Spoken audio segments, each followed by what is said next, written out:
नमस्कार बाळासाहेब थोरात, आपल्या सगळ्यांचे ज्येष्ठ मार्गदर्शक, ज्यांचं आपण आता दमदार असं भाषण ऐकलं, असं आमच्या भगिनी ज्यांचा योगायोगाने आज वाढदिवसही आहे, तर सुषमाताई, व्यासपीठावरील सर्व मान्यवर आणि उपस्थित बंधू आणि भगिनींनो, 20च मिनिटं राहिलेले आहेत, त्याच्यामुळे मी 5-7 मिनिटं बोलणार आहे. त्याच्यानंतर बाळासाहेबांचं मार्गदर्शन असेल. आपण बापूसाहेब तुकाराम पठारे यांच्या प्रचाराच्या निमित्ताने इथे जमलेलो आहोत. सगळे महत्वाचे प्रश्न हे सुषमाताईंनी त्यांच्या भाषणात सविस्तर सांगितलेले आहेत. मला फक्त एकच गोष्ट तुम्हाला सांगायची आहे, जी कदाचित तुम्हाला माहिती नसेल, कारण का सुषमाताईंना ती माहिती नाहीये. हे इलेक्शन मागच्या वेळेस आम्ही जेव्हा आलो होतो, एका वेगळ्या व्यक्तीसाठी आम्ही तेव्हा तिकीट मागितली होती. असं काही होईल असं कोणाच्या ध्यानी मनी आलं नव्हतं.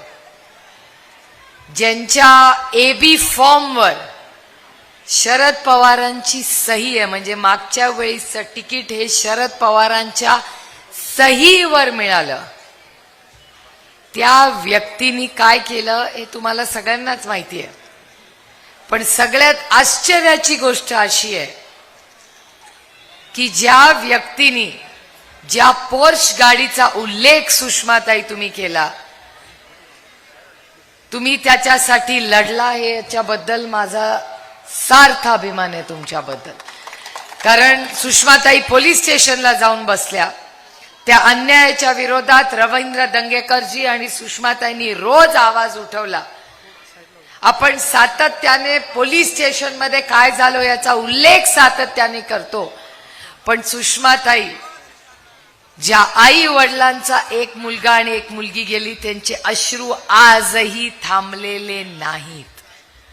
आणि माझा आरोप आहे, सुषमाताई बोलल्या ही गोष्ट खरी आहे, की स्थानिक एका नेत्याने त्या पोलीस स्टेशनवर जाऊन, ज्यांनी मोठी करोडो रुपयाची पोर्श गाडी होती, त्या व्यक्तीला पिझ्झा आणि बिर्याणी खायला घातली, हे वास्तव आहे. याच्याबद्दल मीही बोलले आणि सुषमाताई तुम्हीही बोलला आणि आदरणीय पवार साहेब ही बोलले. सुषमाताई, तुम्हाला ही गोष्ट कदाचित माहिती नसेल, मलाही आत्ताच व्यासपीठावर बापूंमुळे कळाली, की ज्या व्यक्तींनी पोर्शच्या गाडी चालवणाऱ्या कुटुंबानी, ज्यांनी एक युवक आणि एक युवतीची हत्या केली, त्यांच्या बाजूनी तो व्यक्ती तिथे गेला, त्यांना मदत केली पोलीस स्टेशनला. सुषमाताई, आजही तुम्हालाही माहिती नाहीये की कुठल्या मोठ्या नेत्याचा फोन आला. तुमचं मी टीव्हीवरचं भाष्य ऐकलेलं आहे. तुम्ही दाद विचारत होता की कुणाच्या दबावाखाली तुम्ही ही केस दाबताय, कोणी फोन केला, बरोबर आहे. हा आरोप सुषमाताईंनी केला, रवी दंगेकरनी केला, मी केला, बापून पठारेंनी केला आणि आदरणीय पवार साहेबांनी केला.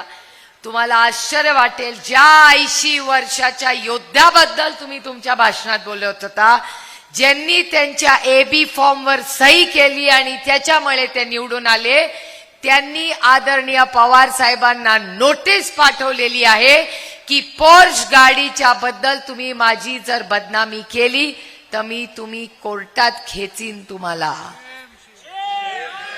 मी त्यांना टीव्ही वाल्यांना रेकॉर्ड करा माझं भाषण.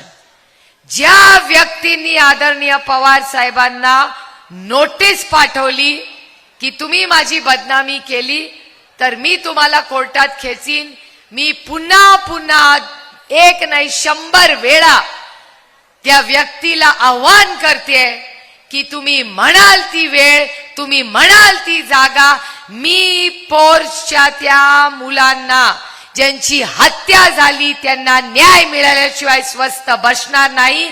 आणि त्या ज्यांनी कृती केली त्याच्या मागे तुम्हीच होता. हिम्मत असेल तर सुप्रिया सुळेला आणि सुषमा अंधारेंना, रवींद्र दंगेकरांना पण नोटीस पाठवा. आम्ही लढू, कारण आम्हाला कुणाची भीती नाही. आम्हाला माहिती, आम्ही सत्याच्याच बाजूने. आम्ही ना बिर्याणी घेतली ना कुणाच्या रक्ताचे सॅम्पल बदलले. रक्ताचे सॅम्पल बदलायचं पाप हे तुमच्या सरकारने केलेलं आहे. त्या पोर्श गाडीमध्ये ज्यांनी कोणी गाडी चालवली त्याला वाचवण्याचं पाप कोणी केलं असेल तर तुम्ही केलेलं असेल. हो, हे तुम्हीच केलेलं आहे, हे तुमचं पाप आहे. नोटीस पाठवून तर बघा ना तुम्ही. त्यांनी पाठवून दाखवावी नोटीस. अरे शरद पवारांना नोटीस पाठवली तुम्ही, आम्हाला पाठवा ना. आणि शरद पवारांना परत पाठवा. शरद पवार दिल्लीच्या तख्ताच्या ईडीच्या नोटीसला घाबरत नाही, तुझ्या नोटीसला काय घाबरणार. आणि ते पुस्तक आहे तिथे, मी आत्ताच बाळासाहेब थोरात साहेबांना दाखवतो ते पुस्तक. आज सकाळी टीव्ही लावला, वर्तमानपत्र लोकसत्ता वाचलं, त्याच्यात काय लिहिलं होतं की हो आम्ही पक्ष बदलला कारण आम्ही ईडीला घाबरलो. हे मी म्हणत नाहीये, त्या पुस्तकात लिहिलेलं आहे. पत्रकारांनो, पुस्तक माझ्याकडे आहे आणि आजचा लोकसत्ताही आहे. त्याच तर ते लिहिलेलंच आहे की ईडी मळे आम्ही गेलो, असं ते पेपरात आलेलं आहे. ते नाही म्हणलेले, तो रिपोर्टर म्हणलेला आहे की तुम्ही जेव्हा बोलला तेव्हा 5 आणखीन लोक होते. त्याच्यामुळे ही काय एक कान गोष्टी नाहीत. त्याच्यामुळे खरं कधीतरी आयुष्यात, आणि माननीय भुजबळ साहेबांचाच शब्द मी कधीही विसरणार नाही, सत्य परेशान हो सकता है, पराजित नहीं हो सकता. मग ती ईडीची केस असेल किंवा पोर्सची केस असेल, आम्ही या सरकारला कधीही चुकीच्या कामात, आम्हाला कितीही तुम्ही नोटीस पाठवा, आम्ही सत्याच्याच बाजूनी उभं राहणार. आणि जोपर्यंत तो युवा आणि युवती त्या दोघांना न्याय मिळत नाही, सुषमाताई, रवी दंगेकरजी आणि मी स्वस्थ बसणार नाही. या तुमच्या जे होते आधी इथे निवडून आलेले आदरणीय पवार साहेबांच्या सहीनी केलेले जे झाले ना निवडून आले, त्यांना मला विनम्रपणे सांगायचंय, होते आता नाही होणार. आता आपल्याला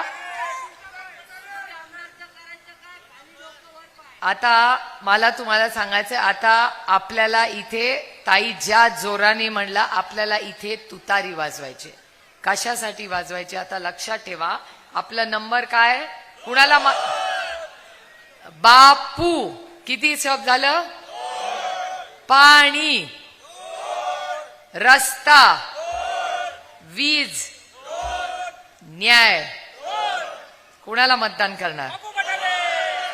त्यामुळे बापू पठारेंचं 2 नंबरचं बटन आहे. तुतारी वाजवणारा माणूस आपलं चिन्ह आहे आणि फार जबाबदारीने यावेळेस आपल्याला मतदान करायचंय. आणि या अन्यायाच्या विरोधात माझी लढाई वैयक्तिक कुणाशी नाही. त्यांनी त्या पोर्श गाडीचं केलं असताना नसताना ती गडबड केली त्यांनी, तर मी त्यांच्या विरोधात एक शब्द काढला नसता. पण त्यांनी जेव्हा आदरणीय पवार साहेबांना नोटीस पाठवली ना की पोर्शच्या विरोधात तुम्ही बोलला, तर मी तुम्हाला कोर्टात खेचून, अरे खेचून तर बघ. मगाशी त्यांच्या नेत्यांनी एक भाषण केलंय, कुठे केलं, तुम्हीच पाठवलं ना, कधी केलं ते भाषण, आजच केलंय.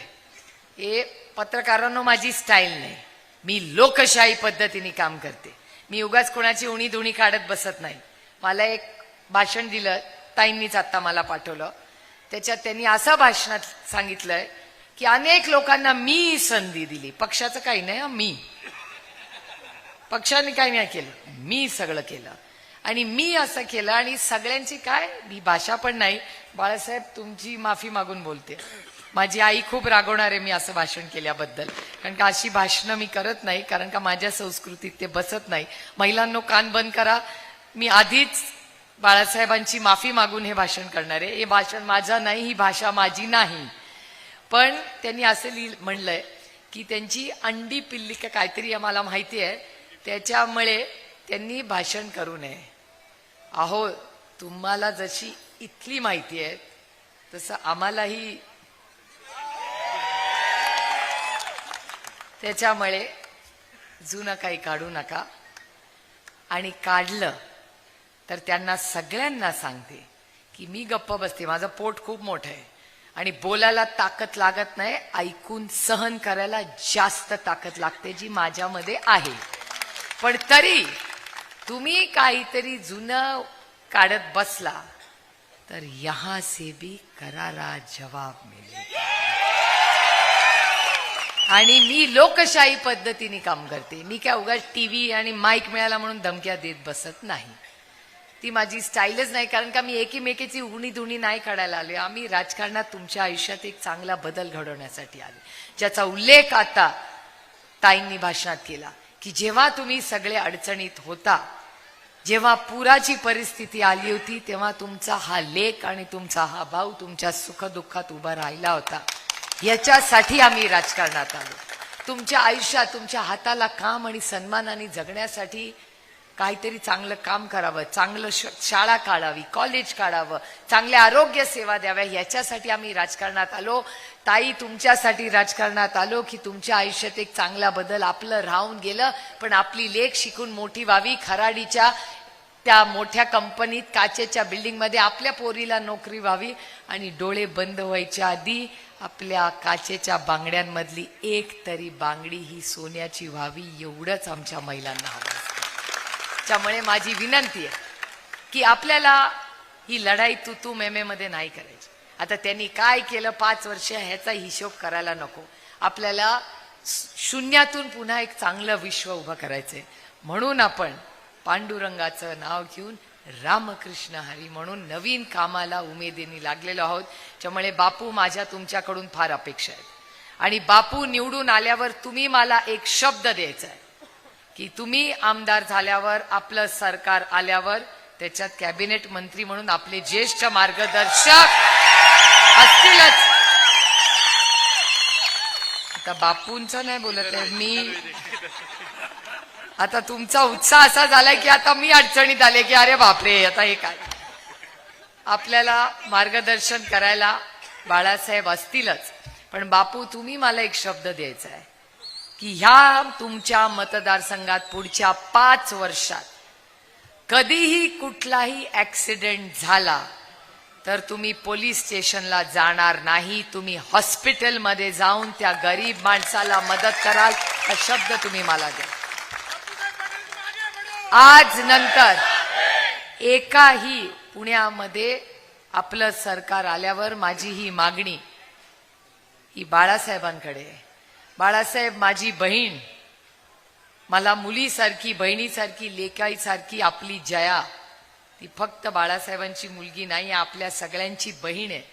ज्या गलिच्छ पद्धतीने भारतीय जनता पक्षाने हल्ला केला आमच्या जयावर, तो सहन आम्ही कधीही करणार नाही. आणि आपलं राज्य आल्यावर हे जे वाचार वीर आहेत ना, आपण सुडाचं राजकारण करणार नाही त्यांच्यासारखं. त्यांनी फक्त सुडाचंच राजकारण केलं, आपण करणार नाही. आपण लोकांची सेवा करणार आणि एक आदर्श छत्रपती शिवाजी महाराजांच्या स्वप्नातलं महाराष्ट्र, शाहू फुले आंबेडकरांच्या स्वप्नातला महाराष्ट्र, कैलासवासी यशवंतराव चव्हाणांचा महाराष्ट्र, हाच आपल्याला पुन्हा एकदा आपल्या सगळ्यांच्या कष्टातून पुन्हा उभा करायचा आहे. आणि सुरेंद्र, तुमच्याकडून माझ्या अपेक्षा त्याच्याहून जास्त. आता पुढे कॉर्पोरेशन वगैरे काय काय आता ते तुम्ही ठरवा काय करायचंय, पण एक कर्तृत्ववाद आयुष्यात आई वडिलांना सगळ्यात सुख आणि सगळ्यात दुःख हे आपली मुलंच देऊ शकतात. एक आई म्हणून मी तुम्हाला सांगते. आणि आपल्यापेक्षा जेव्हा आपली मुलांचं कर्तृत्व बघण्याची संधी मिळते आणि संस्कारी मुलं होतात, तेव्हा आई वडिलांना असं वाटतं नाही आपल्या आयुष्याचं सार्थक झालं. बापू, तुम्ही आणि वहिनी खूप भाग्यवान आहात की सुरेंद्र सारखा मुलगा तुम्हाला आला. तुमच्या या पुढच्या 5 वर्षामध्ये तुम्ही निवडून आल्यानंतर तुम्ही दोघंही चांगल्या पद्धतीने या भागाचा सर्वांगीण विकास कराल, एवढीच अपेक्षा करून बाळासाहेबांना विनम्र विनंती करून मी कदाचित थोडासा जास्त वेळ घेतला, पण आपण आलात याबद्दल मनपूर्वक आभार मानतो.